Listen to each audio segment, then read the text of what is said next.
சிக்கலான சூழ்நிலைகளை கண்டு அஞ்சுவதற்கு பதில் அதனால் என்ன பிரச்சனைகள் உண்டாகும், அதை சமாளிக்க என்னவெல்லாம் செய்ய வேண்டும் என்று சிந்தித்தால் வீணான பயமும் கவலையும் உங்களை நெருங்காது. மற்றவர்களை பற்றி மட்டுமே சிந்தித்து உன் வாழ்நாளை வீணாக்குவதை விட உன் முன்னேற்ற வாழ்க்கைக்கு உன் எண்ணங்களை செலவிடு. முதலில் நீ முன்னேறிய பிறகுதான் மற்றவர்களுக்கு நீ வழிகாட்டவே முடியும். வெற்றி பெற வேண்டும் என்ற உறுதியோடு இருப்பவர்களுக்கு ஒருபோதும் தோல்வியே வருவதில்லை. அவர்கள் ஒன்று வெற்றி கொள்கிறார்கள், இல்லை என்றால் வெற்றிக்கான பாடங்களை கற்றுக்கொள்கிறார்கள். கடந்து வந்த படிகளை உடைத்து விடாதீர்கள். ஒருவேளை நீங்கள் இறங்கி வருவதற்கு அதே படிகள் தேவைப்படலாம். ஏனென்றால் விதி வலியது, காலம் கொடியது, எல்லாம் சில காலம்தான். எதையும் நிரந்தரம் என்று நம்பிவிடாதீர்கள்.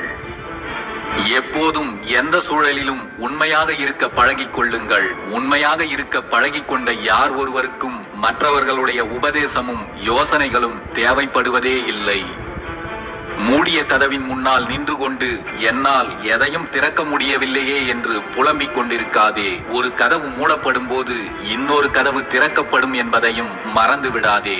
மூடிய கதவின் முன்னால் நின்று கொண்டு திறக்கின்ற கதவுகளை தவற விடாதே.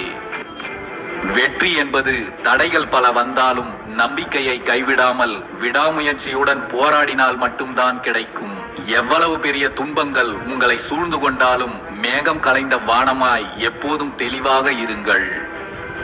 எதிர்காலத்தில் நிம்மதியாக இருக்க வேண்டும் என்பதற்காக உங்களின் நிகழ்காலத்தை தொலைத்து விடாதீர்கள். அனைத்திற்கும் நேரம் ஒதுக்குங்கள். உங்களின் உழைப்பு எப்படி முக்கியமோ அதுபோலவே உங்களின் ஆரோக்கியமும் முக்கியம். உங்களை நீங்களே வருத்தி கொண்டு நிகழ்காலத்தில் உழைத்தாலும் எதிர்காலத்தை அனுபவிக்க உங்களிடம் ஆரோக்கியம் இல்லாமலும் போகலாம். கவனமாக இருங்கள்.